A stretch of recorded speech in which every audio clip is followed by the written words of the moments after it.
Mhm. Ooh, eh, I got me a orange. What up, everybody?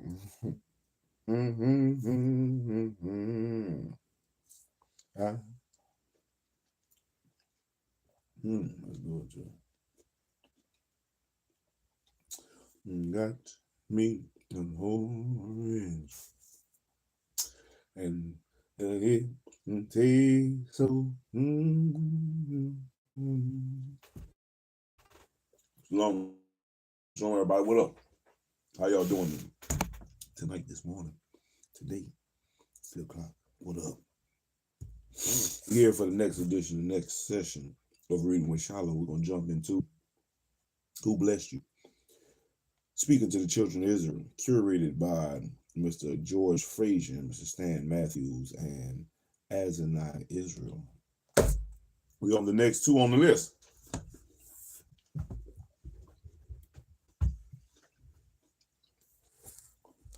The next two on the list are Patrick Carter and Shirley Caraway-Brown. And we're going to see what they got to talk about.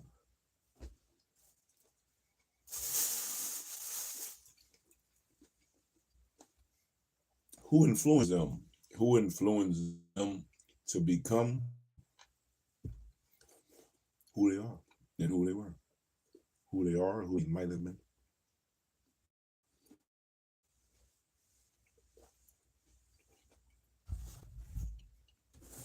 Who helped them to overcome the obstacles. Do you have such people in your life? And if you do, you better cherish them. Cherish them, acknowledge them, take advantage of them. You know, sometimes you may not, how do you say, you don't know what you got until it's gone. You might not recognize the extent of the greatest one was in your life until they're gone. One day here, baby, and then you're gone.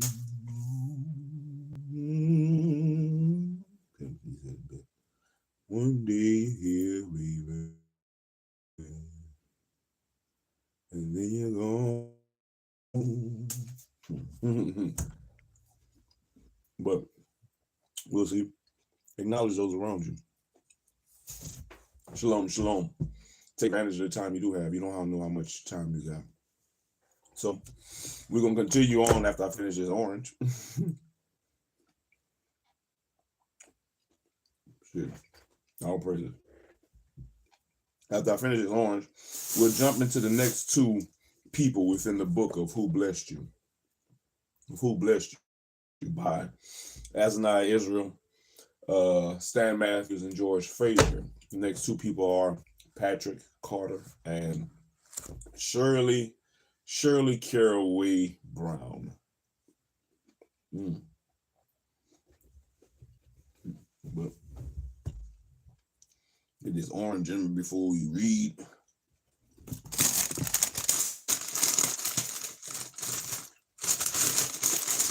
I don't want no hiccups. I don't want hiccups before I read. All right. Let's get it going.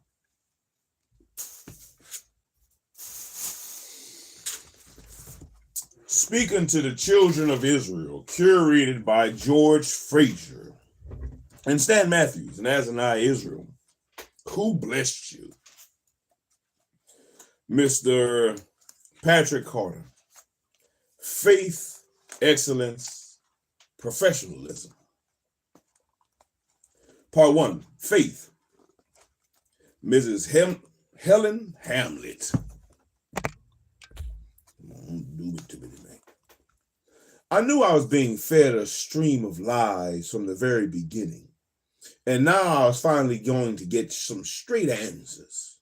Whole chunks of the story simply made no sense, and everyone I spoke with was clearly in on this monumental fraud. Finally, I was going to be able to speak to the one woman my friends assured me would give me the answers I was looking for. When we were kids, my parents worked, studied, scrimped, and saved to purchase a modest 3-bedroom home in the suburbs of Newark, New Jersey. And around the corner was the Methodist church that dozens of Southerners like my parents attended. It became their central place of worship, and there they set roots.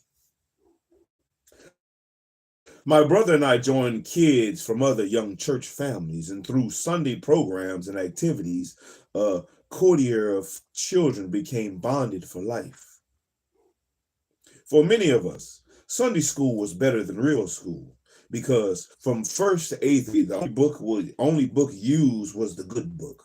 And by the time we got to the 7th grade, we learned and could recite all the major stories, but I was starting to have problems with a lot of the information in that textbook.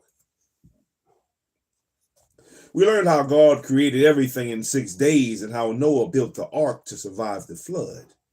We were well versed on the various exploits of Moses and the chosen people.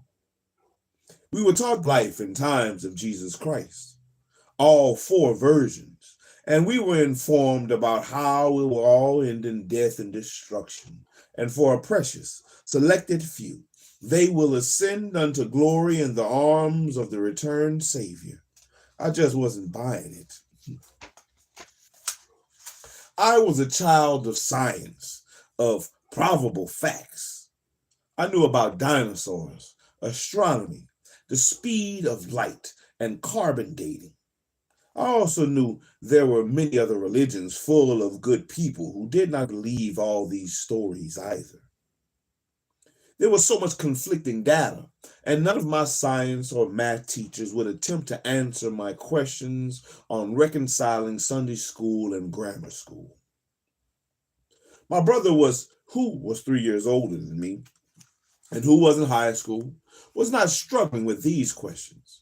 In fact, his private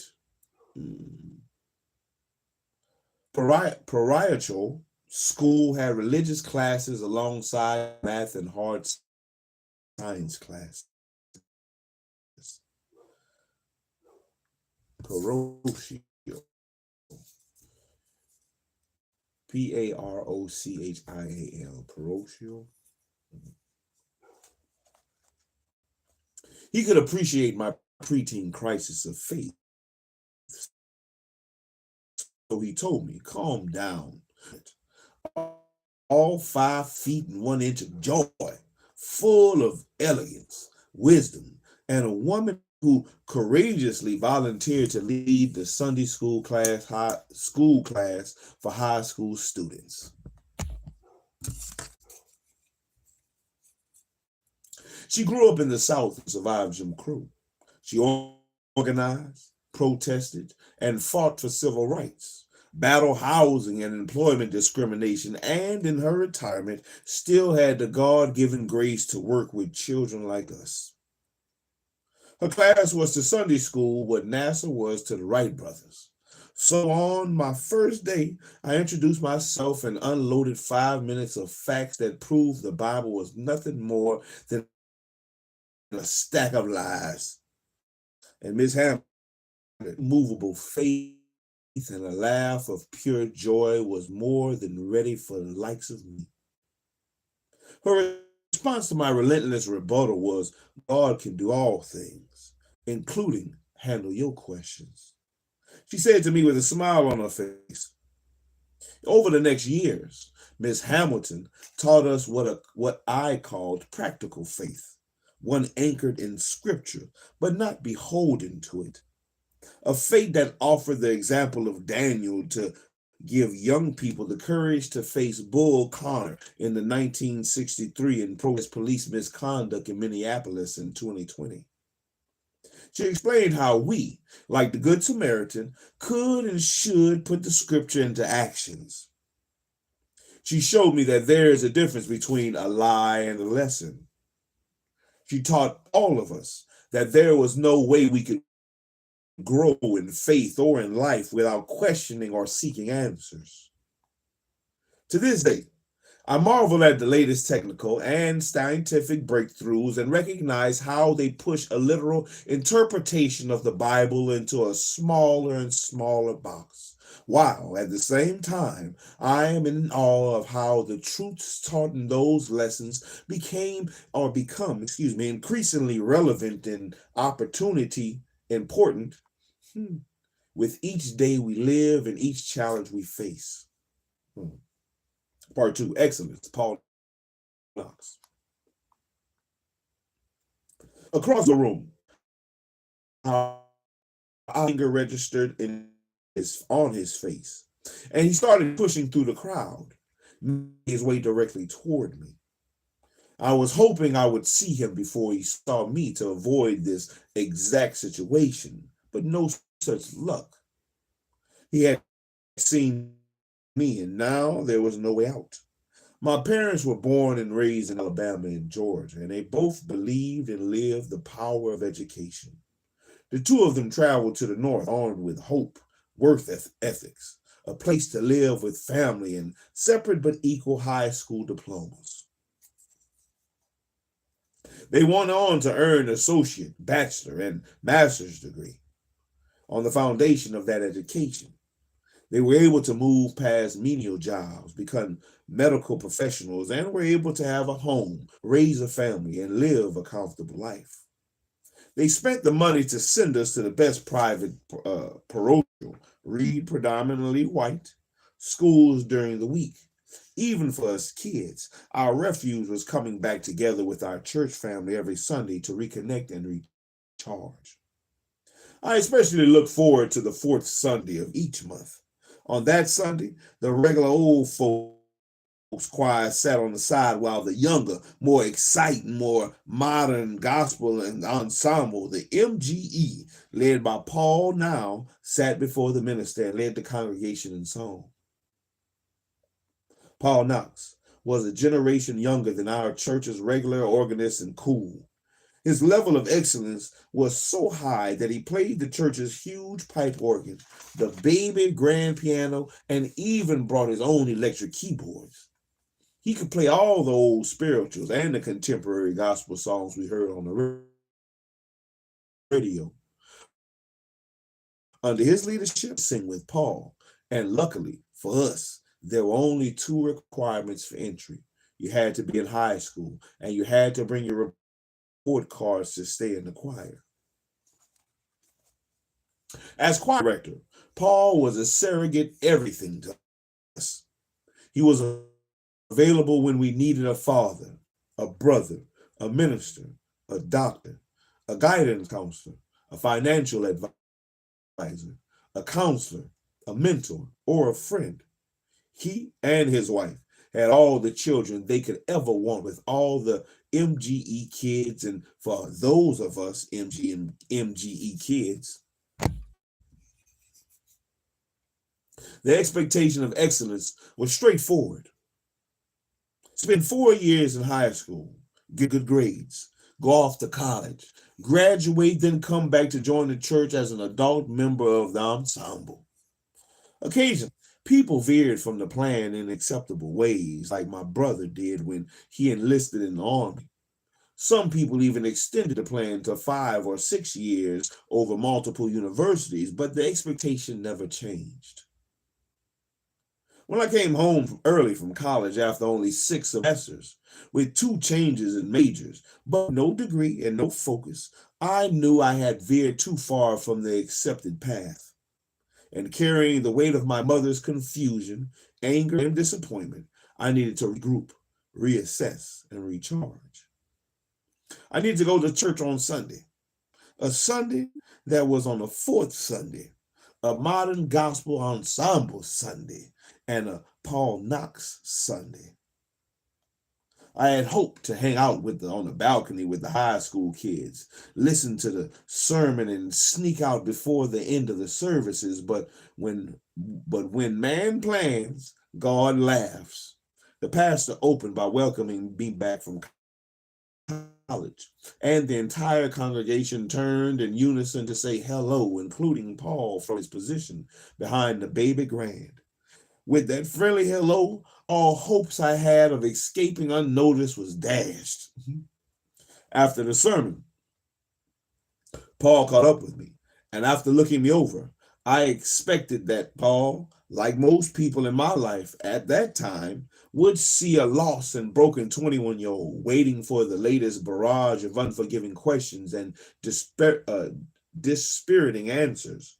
But Paul surprised me. He took a moment before leveling one of his trademark statements as questions.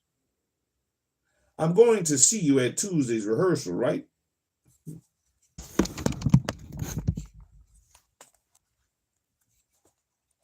With one sentence, he gave me a first step, which would become the direction toward change that needed to happen in my life, and the beginning of a plan. Over the next few weeks, with Paul's help, direction, and unique support, I realized that my world was not ending, for he taught me that effectively managing failures is a vital component in life's overall success. I learned that excellence is not a destination, but excellence is a methodology, a mindset that drives you to get up when you are knocked down, and it keeps your bloody head unbowed. Excellence is the expectation Paul Knox taught me to always live up to. Part 3, Professionalism, Walter K. Booker. The work of a sales professional is hard. The work of selling financial services, financial planning, insurance, mutual funds, stocks, bonds, etc., is even more challenging. Contrary to movie depictions, selling involves weeks of studying to pass state and federal licenses exams, then the demanding work of learning specific strengths, weaknesses, and benefits of each product and service. All of that work in pursuit of being seen as a professional who can be trusted to grow and protect a client's assets. This is the world I chose to enter in the late 1990s when I joined MetLife Insurance. By this time in my life, I was accustomed to being one of only a few people of color in the room. But in the financial services industry's lack of diversity was on a different level. And from interviewing to training, the management to the clientele, this game was about the growth and preservation of wealth of overwhelming white clients. I wanted to bring these important financial products and services to the Black and Latinx communities where they were desperately wanting and sorely needed. To this end, I signed up for more interviews, testing, licensing, and product training to take my talents to a company that then known as American Express Financial Advisors. Once inside, I had heard talk of a high-ranking leader, someone our director reported to, and someone who got his MBA from Harvard and knew everything about the business code. A Black man who had the respect of every manager and financial advisor in the agency. I needed to do whatever I could to meet him one day. Until then, back to the grind. While studying one day, a middle-aged Black man walked in the room and introduced himself as Walter. From his tailored suit, briefcase, and professional demeanor, I assumed he was one of the more powerful financial advisors managing hundreds of millions of dollars in client assets. He asked us how we were settling in and how we were working on our business and wished us well. Later that day, my manager called us to the conference room where he formally introduced Walter K. Booker, Group Vice President, who spoke in front of our group about the company, the industry, and trends we needed to be aware of, and he showed why he had both the title and the respect. Walter demonstrated that people of color can rise to prominent levels in financial services, and I wanted to do what I needed to elevate my performance. A few days later, at a much larger meeting held at one of the local private golf clubs, Walter spoke again, at times repeating word for word parts of what he said to the group in our office. I caught up with him after the meeting and joked that we must have been just guinea pigs. He paused and asked, would you go into the prospect meeting cold with no preparation or game plan? If you had the opportunity to role play with your manager, wouldn't you? With that, Walter helped me realize that to be at the top of the game at every level requires both preparation and hard work, two key ingredients of professionalism. Every day, even today, after many more meetings, years, companies, and industries, Walter shows that being a true professional means voluntarily doing the work others avoid. It means knowing both the data and, more importantly, knowing that it is the people who generate it. Part 4, who I am. Beyond the quiet, demonstrated love of my no-nonsense father, the driven, success-focused adoration and unwavering support of my mother, I was blessed to have amazing people come into my life. It truly does take a village to raise a child, and I have dozens of lessons for so many village elders I cannot begin to list them all. However, these three, Helen Hamlet, Paul Knox, and Walter Booker, have a special place for me. Combined were in my life for fewer than a dozen years, the majority well before my 20th birthday. And despite the relatively short time I got to spend with them, the outsized impact they had on me is both incalculable and still occurring. From Paul, I learned that my situation is the result of my actions. While it is easy to point fingers and blame the things that we do not control, it's harder and much more effective to look inward at what we do control and work on those things. From Walter, I learned that as a Black professional, it is equally important to see as it is to be seen. Walter's career at the time placed him in rooms with very few people of color, from Ivy League classrooms to top rungs of financial service industry.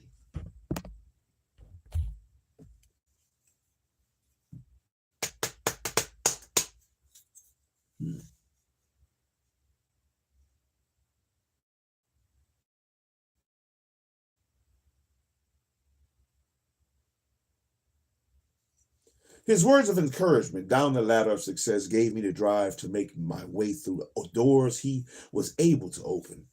And Miss Hamlet taught me through words and deeds that faith is to be real and that God works through each of us to make this a better world. As very young adults, she challenged our every childlike faith and encouraged us to question the things in our world that we did not understand. And only now, 4 decades later, one beautiful wife and 2 remarkable and extraordinary children later, do I fully understand how valuable her lessons were. 3 foundational building blocks: faith, excellence, professionalism. With these building blocks, you can, like I have been able to, walk confidently into new roles and opportunities, have confidence that you are the right person in the right seat at the right table, and perform at levels well above par. I have been able to do all this and more because this is what I have come to expect from myself as repayment to the remarkable people who influenced me. Patrick Carter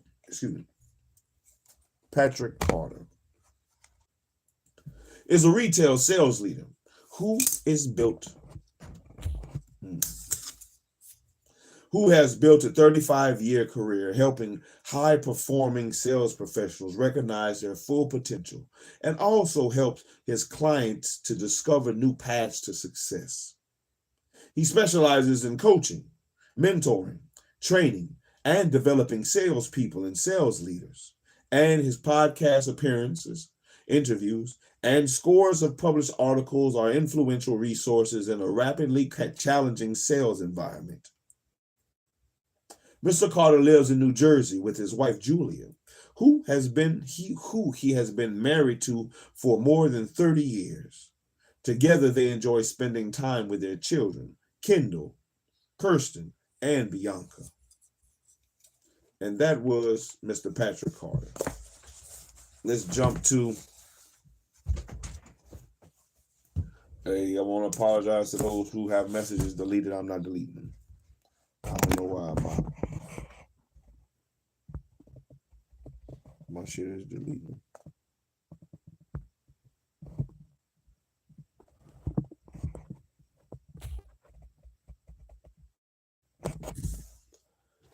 We're going to keep pushing on. Shirley Caraway-Brown.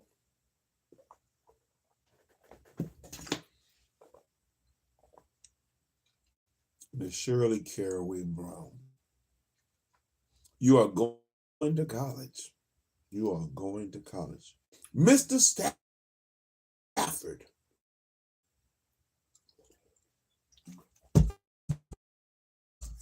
Lead at night.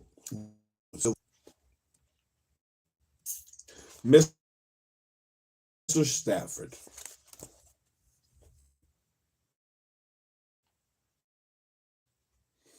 Arts High School. It was also the moment, the trajectory of my life. It was my junior year, and I was mercy assignment.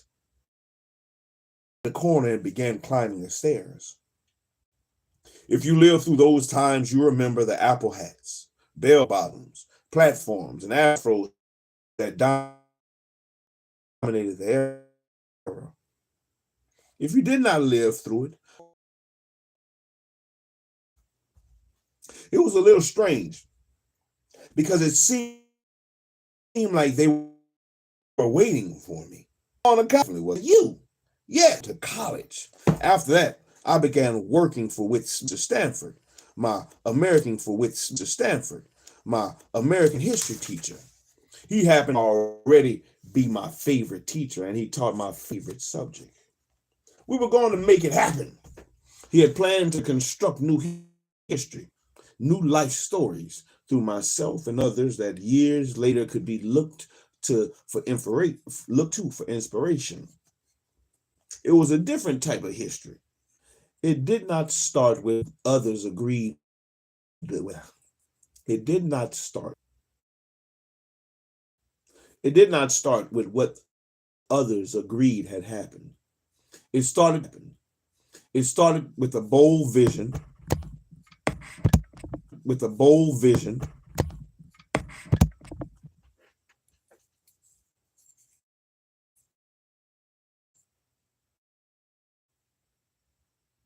It did not start with what others agreed had happened.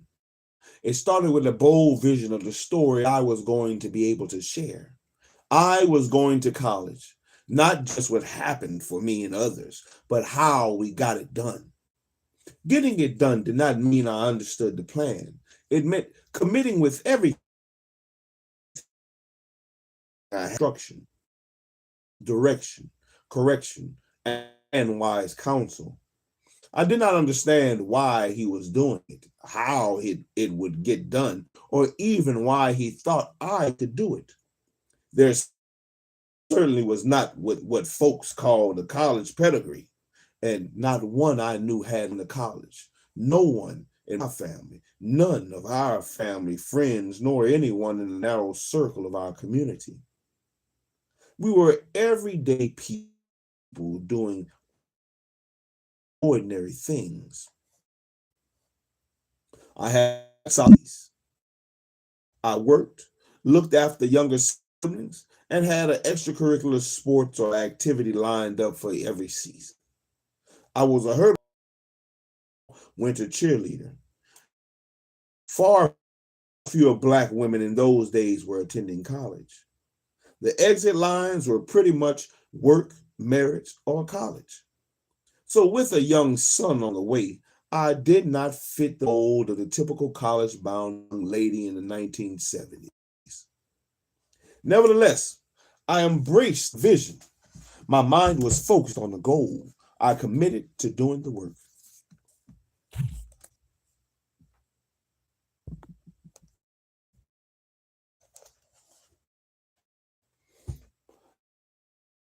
I came to Mrs. Stanford's classroom after school. I know others were presented with opportunity, but by the start of the senior year, only one student joined me on the plan. The plan became my new hobby and after-school activity: track, basketball, cheerleading, and much or the rest of fell off. He selected the targets, chased the paper applications, and kicked off the process by contacting the University of Minnesota and many historical Black colleges and universities, HB, with me to fill out every application and send them off. I recall never paying for postage to mail the applications or paying any application fees. I was never asked to pay and could not have paid for any of it if asked.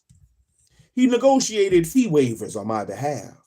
He spoke with other teachers so that I secured recommendation letters. Those recommendations were a bigger commitment for teachers than they are today. They required executing perfect penmanship on a handwritten letter or a typewriter and an error-free type letter. Hurdle 2, select the best offer. After all that work, we waited and waited for the offers as the season changed. With all the work we put in, I had not given much thought about what was to come next. Whew. So, the warmth of spring was a reminder my senior year was coming to a close. So I said to myself, the U would be pretty great. Just as determined tulips suddenly emerged from the ground, the admissions letters arrived. I learned tulips offers had a lot in common. Some tulips never rise. Others leaf out only to, and the best tulips rise with both leaves and bulb to full bloom. Despite my hopes, it became clear that the U was only going to leaf out. The spring 1975 winter, to my shock, was the purple and gold bloom known as Prairie View A&M University, PVU. Although located in Prairie View, Texas, a world away and nearly 1,500 miles from home, it was by far the best bloom of the season and the best fit. Of course, that did not make it any easier to accept. It meant accepting that my future would be forged a world away. You are going to college would mean my future would not include the comfort of home, the life I had known, and easy access to relationships most important to me. I had never traveled more than 50 miles from home or been away from my family for more than a week. Hurdle 3. Go. Keep going and finish the race with a kick. That year, the plan resulted in 2 fully covered offers to PVU, with the third to negotiated for the university to cover our travel expenses. We were writing a new story and called to construct a new history. When we stepped on campus and found the yard, we stepped into a different world with the confidence that scholarships and books dedicated to us awaited. Mr. Stafford's vision elevated my conception of what was possible and also prepared me to walk with excellence and created a strong sense of awareness throughout my PVU experience. I always knew why, and what I was doing there. People believed in me. I had no time to play. This was serious because I was counted on to succeed. My first day was full of firsts. It was both a promotion and realization of how little I had known, done, or experienced.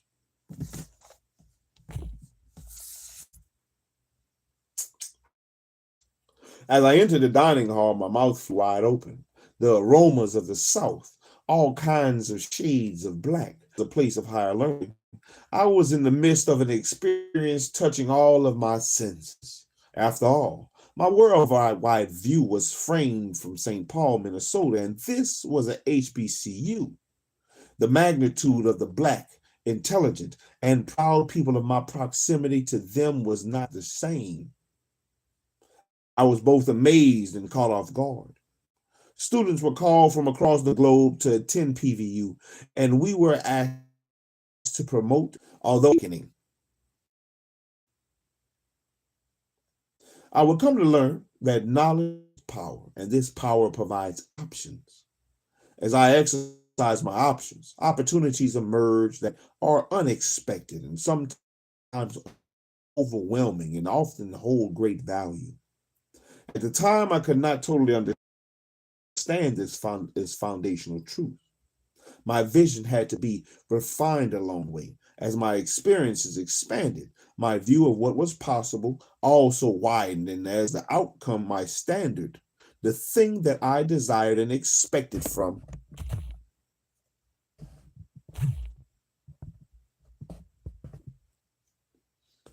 Excuse me.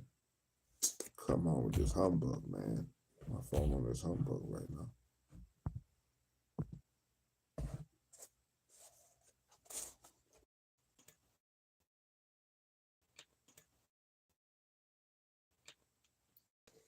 My vision had to be the vision when college, any college, to going to PVU, to being at PVU, to graduating from PVU with a mechanical engineering degree. Each refinement of the vision brought new hurdles and sacrifices, but the process was the same one I learned in high school. The intensity of the PVU experience was truly like none other. And all the sleepless nights, studying groups, cramming tests, camping out in the engineering building, it laid a foundation of knowledge. While I believe knowledge and learning was anchored in critical engineering concepts and calculations, it was also the knowledge and learning about myself, my capacity and capability that made the sacrifices well worth it.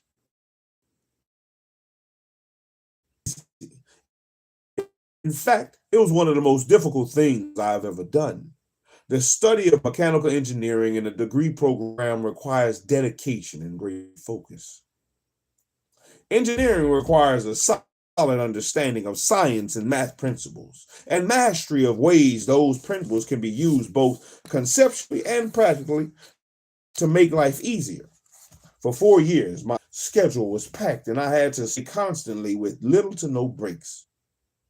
I wouldn't have traded experience and hold no regret. I wouldn't have traded experience and hold no regrets. I saw the vision. Bachelor of Science in Mechanical Engineering. I knew the process. Make the time, show up, and select the best course. I embraced my why, maximize the option and opportunity so that my son and I have the best options for our life in the future. There was no option to stop, quit, or give up.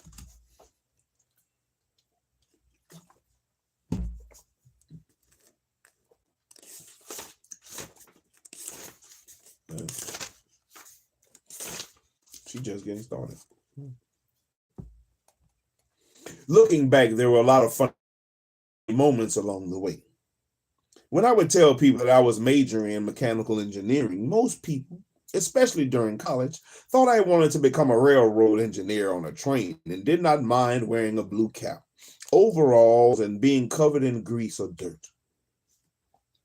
We've come a long way from many of those associations. There is a better understanding of the variety of ways engineering shapes our lives. There are many women and Black people in engineering and the hard sciences.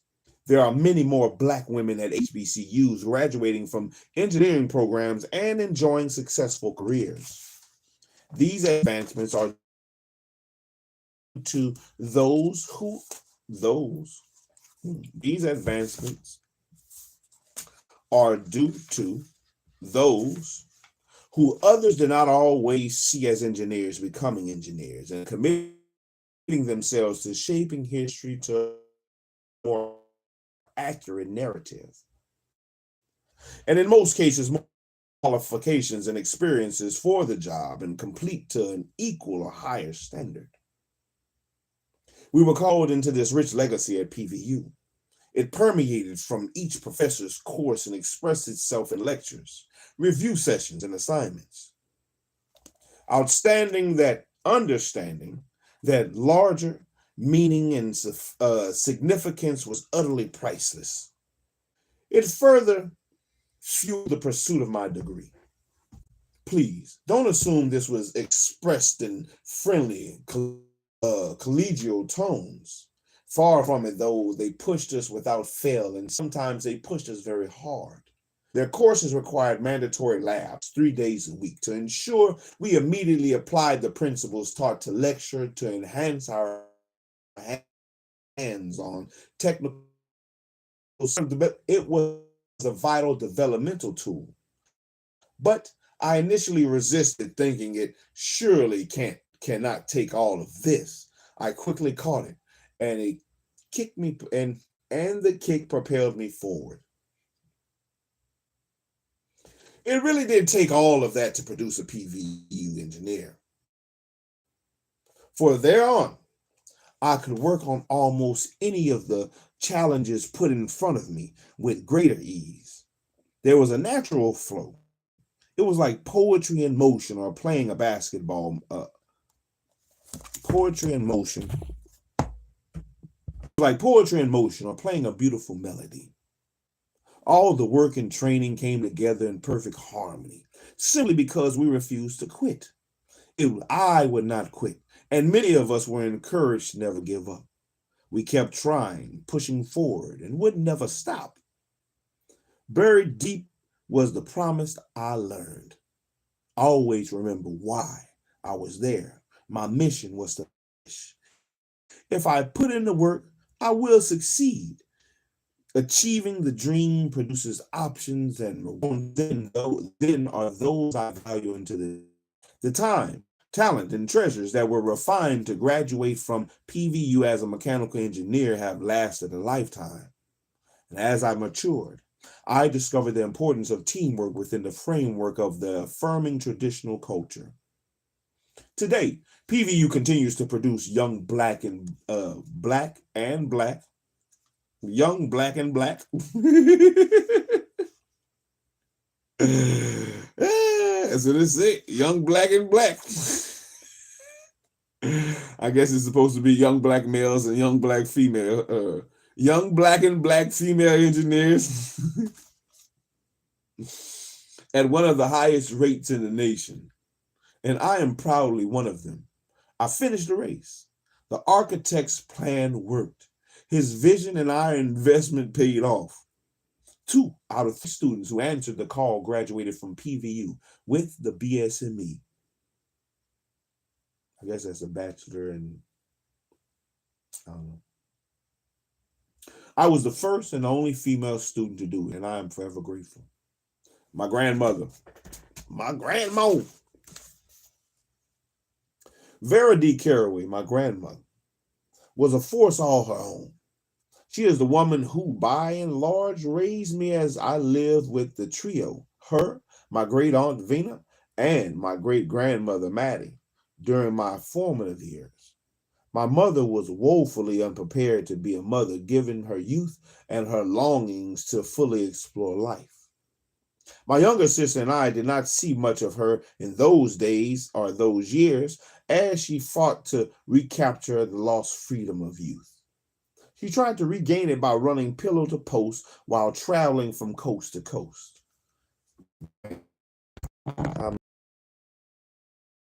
Talk about you like to travel. That's what you're doing. You're going from pillar to post. You're running from pillar to post while traveling from coast to coast. For many years, she expressed how much of a favor she did everyone. She would express it almost in heroic terms for many years. She would express it in heroic terms. And I thought her attitude on the topic, abandonment, living her best life, rolling like stone, was selfish and delusional.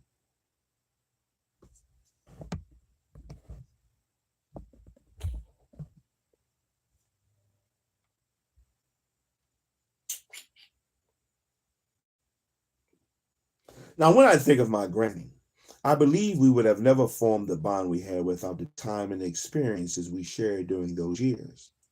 Granny, my grandmother, stepped into the void like many others did in those days when a barely mature child birthed a child of her own.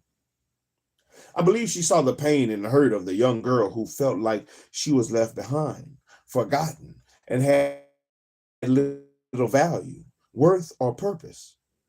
In those years, she endeavored to love me and my little sister with all that she had, to share every piece of the wisdom she gained and provide a strong foundation for a greater purpose and meaning for life. Granny, as a rule, barred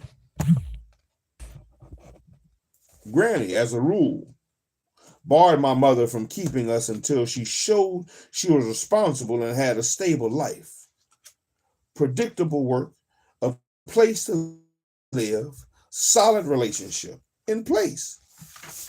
She stood up, stepped in, and protected us from what would have been a chaotic and unmoored childhood. I lived with Granny and the rest of the trio until I left home for college.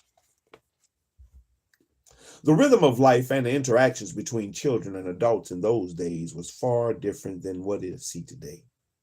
Phrases like "a child shall be seen and not heard" were a real part of everyday life. It was a standard for decorum in public and behavior at home. It was a clear line of demarcation between adults and children. A child, with a long pause, Granny would begin as a cautionary statement. Without uttering the rest of the sentence, we knew what it meant. Girl, collect yourself and get up out of this room right now. Can't you see that grown people are talking? It also meant to move without hesitation. As soon as I heard a child, I would finish the statement as a reply by responding in cue. Shall be seen and not heard. Immediately, I then collected myself in ladylike fashion and I left the room quickly. There was no back talk, request for understanding, or demand for attention to my needs. There was also none of the back and forth interaction seen commonly today. It was simple. I moved. I followed the instructions. The rule trumped any need to understand the why behind it.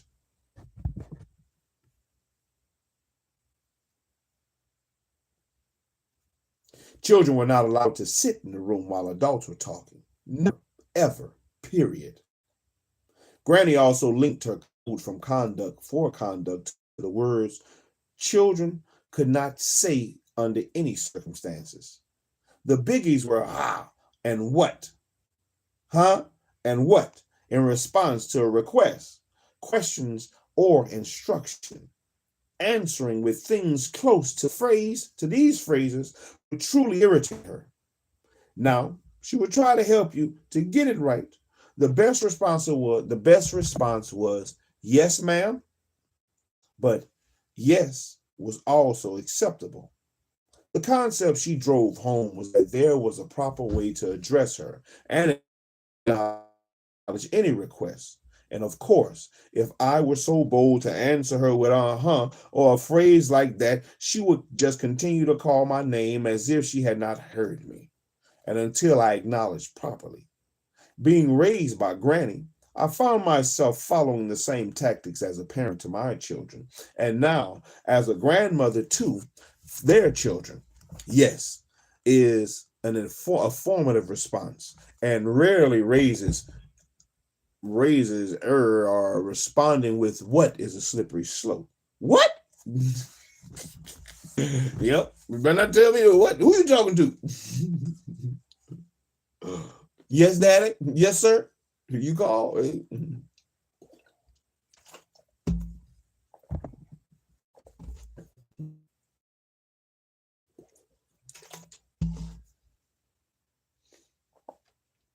What done with tone or abruptly is often disrespectful. Without tone, it may also communicate that you are questioning the validity of the request. Similarly, may communicate a lack of attention. Lack of clarity creates space for interpretation and misinterpretation and can influence the flow of any conversation. So I found the lot of wisdom in her approach. While I do not know why she would not allow it, hearing it from others irritates me too. Years later, I have learned Toastmasters International had a similar view of these unneeded filler words.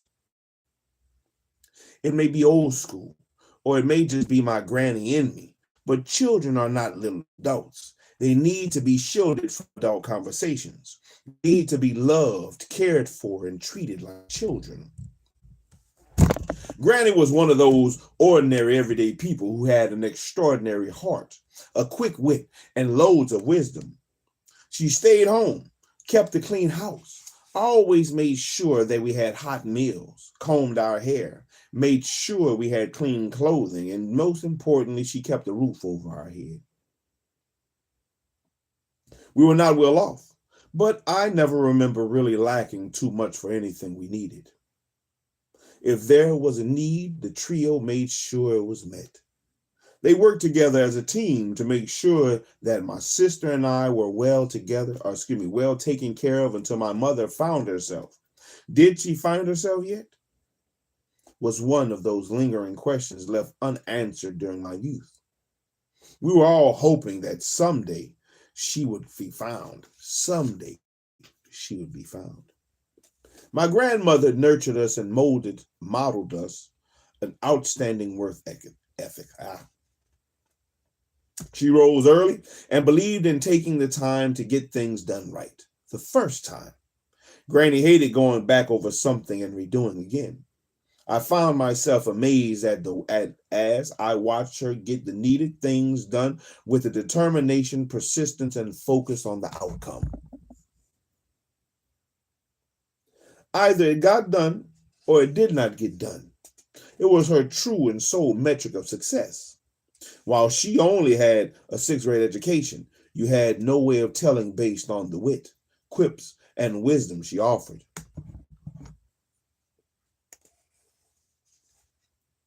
I carry many of her sayings with me. You can lead a horse to water, but you can't make him drink. They lied on Jesus Christ. So why do you think they won't lie on you? Baby, don't let them know you are a live wire, then they won't step on you.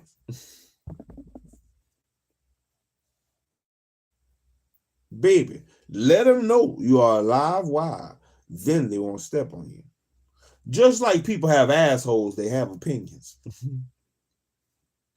Because she stepped up and stepped in willingly, I was positioned to meet the world with grace and inner strength. She would be the first in line to let me know if she thought you were not in the right, but she would do it in love. Granny was the glue of our family and kept all her grandchildren together. It was not an easy task reasoning my mom and aunts, who were not always receptive of her voice or doing good enough for their children. There were times that we all lived in one house, my granny and all 15 of her grandchildren. Man. Sundays were always special in my grandmother's home. She woke up a little earlier than usual to prepare and place Sunday dinner on the table. Like clockwork, everything was prepared and ready to be eaten at 2 p.m. without fail. On Sunday, on your birthday week, she baked the yellow cake with chocolate frosting and placed the number on it for your birthday year. The birthday girl always received the honor of selecting the menu. I also could not omit sharing the deliciousness of my great-grandmother's peanut butter frosted cakes. Her cake and hearing her voice every Thanksgiving saying, "Baby, don't you put too much nutmeg on that pie. It will make it bitter," is something I will never forget but always miss. Granny was an excellent cook, but was not one to measure. She measured nothing. This made it a little difficult when it came to time for me to making Thanksgiving dinner. She offered a lot of taste it as you go, and you'll know is enough. When I directly asked, "How many eggs do you put in the sweet potato pie?" her response was, "It should be like a custard, but beat them in one at a time." Again, that did not tell me much. Since then, I have done the same. As you can imagine with the cooking, love, and family, our house became the hangout spot. Our house was always full of my cousins and friends. This also meant that if we were late getting home on time for dinner, there would be nothing left for you to eat that night. Sometimes my cousins and their friends would eat up everything. One time I remember I was left with a bone left in a big empty pot of beans. Now I continue the legacy of my grandma, of my granny. I'm here to help, guide, nourish, protect, and push my children, grandchildren, and the generations to come onward to their own greatness. I'm here to help them focus and discover their worth, know their value, and deepen their destiny. The circle has been rounded now. The child has become the grandmother. I truly did not realize it, but there was and is a purpose and meaning to it all, and I thank you, Lord, for showing me the way through each of our experiences. Terrence, my husband, Mr. Terrence Sr., is an awesome partner. He is always dependable, reliable, and the greatest plus to my life. He is my rock and has always supported all my endeavors. We have forged a loving partnership and friendship. We have raised 4 great children, and we are in the process of helping to raise our 12 grandchildren and 1 great-granddaughter at the time of printing. I fully anticipate the family will continue to grow and know the legacy will continue. We met at Prairie View A&M University one summer evening in September. We dated for 4 years and have been married for 42 years coming this May in 2022. People often ask me the same question. How do you stay with the same guy for so long? There really isn't a magic answer. I have learned to just keep falling in love with him over and over again. I work hard not to hold on to situations for long periods of time when we differ. Whenever I'm away from him for any period of time, I just do not feel right. I still hardly sleep when my husband is away on work trips. It just feels just a bit off, and I toss and turn most of the night. Once his feet hits the door, I can go straight to sleep because he is back home. It's that type of bond, that type of love. Terrence brings stability of our family. He has been the anchor and my grounding. I grew up without my biological father in my life. However, Terrence has always brought leadership and foundation to our relationship. Terrence is, for the most part, a very quiet person. To this day, it is still hard to forgive him or to figure him out at times. He can be extra quiet. It's just how he is. There may be a link to him being one of the 12 and 3 oldest. When I consider his leadership, I believe he learned to lead his family from his father and the foundation of family from his mother. We stick and stay together no matter what. Family is the nucleus of a strong foundation and legacy for the Brown household. And so it has impacted our family. We are stronger together. We build together and push for excellence in all that is connected to the family line. With love and persistence, we always seem to make it. Thank you, Terrence, for teaching me how to pull it all together and how to push them all forward and to stay strong, steady, wavering, but driving the ship straight and steady and anchoring her home. We shall see the fruits of our labor. Shirley Caraway-Brown is a daughter, sister, mother, and wife. She is the oldest of 5 children. She was born in St. Paul, Minnesota. Shirley is a graduate from Prairie View A&M University, BSME, first in her family. She is also seeking to complete her MMS. This scripture I hold dear because it was given to me by my spiritual father. Isaiah chapter 45, verses 1 through 6, King James Version. Thus said the Lord to his anointed, to Cyrus, whose right hand I have holden, to subdue nations before him. And I will loose the loins of kings, to open before him the two-leaved gates, and the gates shall not be shut. I will go before thee, and make the crooked places straight. I will break in pieces the gates of brass, and cut in sunder the bars of iron. And I will give thee the treasures of darkness, and hidden riches of secret places, that thou mayest know that I am the Lord, which called thee by thy name, am the God of Israel. For Jacob my servant's sake, and Israel mine elect, I have even called thee by thy name. I have surnamed thee, though thou hast not known me. I am the Lord, and there is none else. There is no God beside me. I have girded thee though thou hast not known me, that they may know from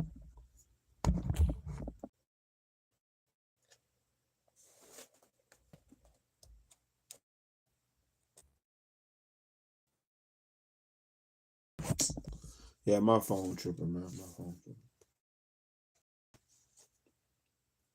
I girded thee, though thou hast not known me, that they may know from the rising of the sun and from the west, that there is none beside me.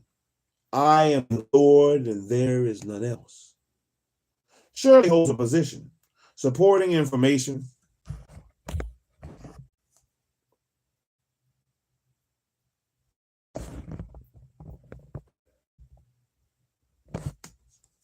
Shirley holds a position supporting information technology quality at a major medical device company, and she assists at Swan Associates. Together with her son, their combined experience holds 40 years of quality engineering and project management experience. As they provide teams the correct tools to achieve excellence, Shirley and her husband have been married for 42 years as of May 2022. She has 4 amazing children, 12 dynamic grandchildren, and 1 great-granddaughter that all challenge her to be her best. Proverbs 13:22, the King James Version. A good man leaveth an inheritance to his children's children, and the wealth of the sinner is laid up for the just. I'm grateful for this opportunity to serve as the doors that were once closed are now open. And that was Miss Shirley Caraway-Brown. That was a 2 for today. Shirley Caraway-Brown and Patrick Carter, Mr. Patrick Carter. We'll come back next time. We got 2 more next time. Dr. Maria F. Celestine and Martin Davis. Dr. Maria F. Celestine and Martin Davis. We'll come back at the next session of Read with SHILO. Let's take a book. It's in a look. Reading with SHILO. I can't read anything. Ah, shit.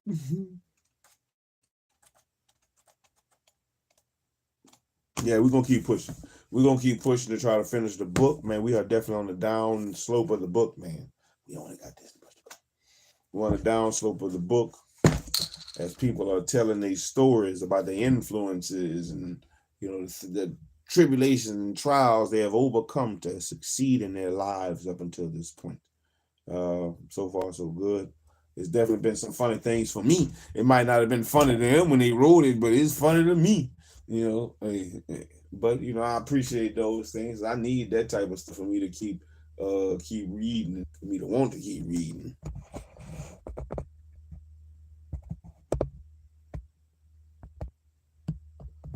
Oh, man. And And once again, I apologize to everybody. I'm tired. I apologize to everybody who messages got deleted while I was reading. I don't know, man. My phone do what the hell it want to do. I gotta get a new phone. A new phone and get my laptop looked at so my laptop can get back into action. But anyway, yeah, I appreciate everybody that rocked in with me. Till next time. Shit, I hope y'all have a wonderful night. That was this section of SHILO, speaking to the children of Israel, curated by Mr. George Frazier and Stan Matthews and Azaniah Israel. Who blessed you? Who blessed you? 20 empowering stories of wisdom, love, and salvation. And we are almost done with this book, man. We're pushing to the end. We're pushing to the end of the book. We're going to keep pushing. One book at a time. One session at a time. One section at a time. One chapter at a time. One page at a time. Man. Line upon line, here a little and there a little. Until we find it. I like it.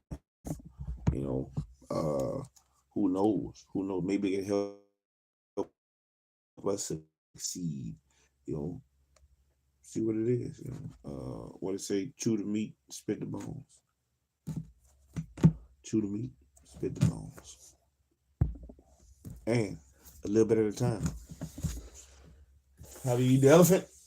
One piece at a time. But man, till next time, man. This is SHILO. I'm SHILO. I'm chill.